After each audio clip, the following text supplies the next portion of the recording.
Welcome to this week's Whiskey Burn. I've got a little taster for you, and it's a old classic that you see pretty much everywhere, if I'm honest. The Glenfiddich 12. I'm not sure what's going on with my chair either, but there you go, the Glenfiddich 12. This takes me back in its little sort of triangular bottle. Quite nice. Comes in a metal tin. Quite nice. This takes me back many, many years. 40%, 700ml bottle, standard. This takes me back to when I was a kid, because this is what I used to see on my dad's shelf and my granddad's shelf. They got me into whiskey many years ago. So, it says Our Original 12. And it's pretty much how I remember it. The sort of new logo at the top. But yeah, it's quite a nice whiskey. I haven't had any of this for a long, long time. I'm looking back here because I'm 90% sure in there is a full bottle of Glenfiddich 12, which, you know, great. But I have another bottle here. This one's open. Not sure why. Why? Don't ask. Sometimes better that way. So it says, this bright and balanced single malt is matured for 12 years in Oloroso sherry and bourbon casks before mellowing in oak, marrying tons. That's it. That is it. Nothing else. Distillers since 1887. Independently family run. So that's quite good. Very nice. Very nice. Glenfiddich Distillery, Dufftown, Banffshire, Scotland. Oh, very good. Well, here we go. Master Distiller, Brian Kinsman. Very nice. So, Oloroso Sherry, Glenfiddich. I'm expecting a little bit of spice, just a little bit of kick and fruit. And that's what I'm getting. Pretty much spice. This is what, when people say, oh, just they all smell the same. This is kind of what smell I get when people say that. I think of, I'm getting the sherry and the spices. That smells absolutely divine. But it is the classic, what I think is a classic whiskey taste. So Glenfiddich 12 is for me is sort of the history. It's one that's always been there. I've always seen, and you get it in pubs on the shelf. A Glenfiddich 12, I've heard of that. I'll go for that.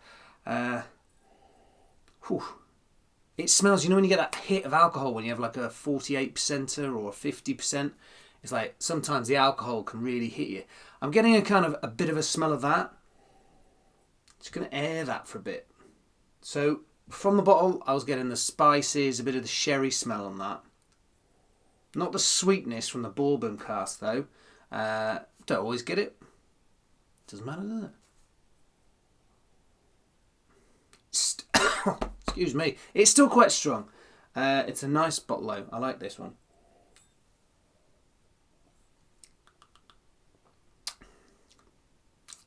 And now I'm getting the sweetness.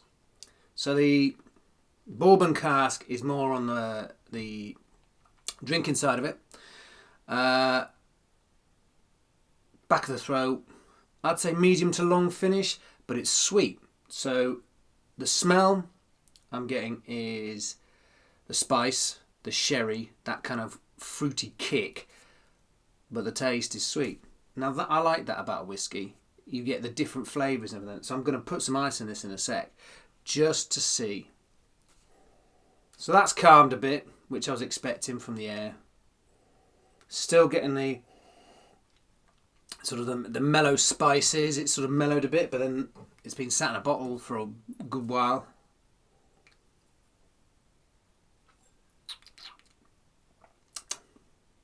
A little bit at the top of the mouth. And a sweetness. Well, blow me down. So I'm going to stick an ice cube in here. And let's see, just to see how we get on. Yes, it cools it. Yes, it waters it slightly. But what it does do is it changes the whiskey. It changes the smell. And you're going to go, of course it does, because you're watering it down. It's not that, it's the chemical reaction it has with the whiskey.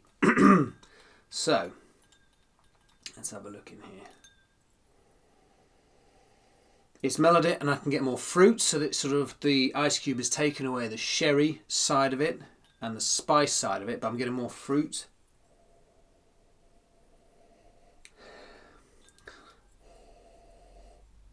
I want to say something like peach, a bit zesty, but it's calmed it, it's mellowed it.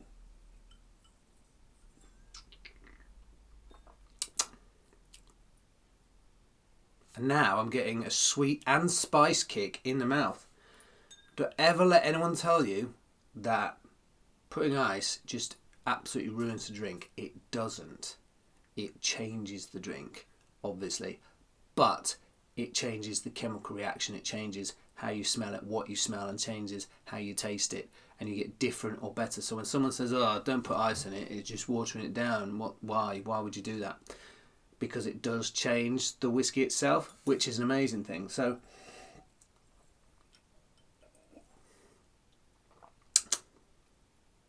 spicy fruit and sweet. I think it's amazing. Just from an ice cube. Well, I would put this down as it's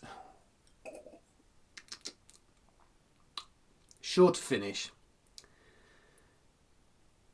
Really nice. Really, it's got that. It's got a lovely sweetness, fruit, spice to it. So if that's what you're after in a whiskey, I would definitely try the Glenlivet 12. It's relatively cheap. It's everywhere, but it's a nice whiskey. It's nice, a nice, easy go-to whiskey.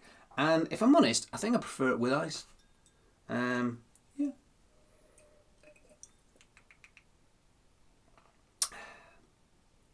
Beautiful. That's it for this week. Just a short one, quick one on the Glenlivet 12. That's it. Come back next week. I've got a very special tasting for you next week, but I won't tell you what that is until next week. Comment, like, subscribe. I probably should say all that at the start. But that's it for this week, so enjoy your whiskey. See you next week. Sunshine.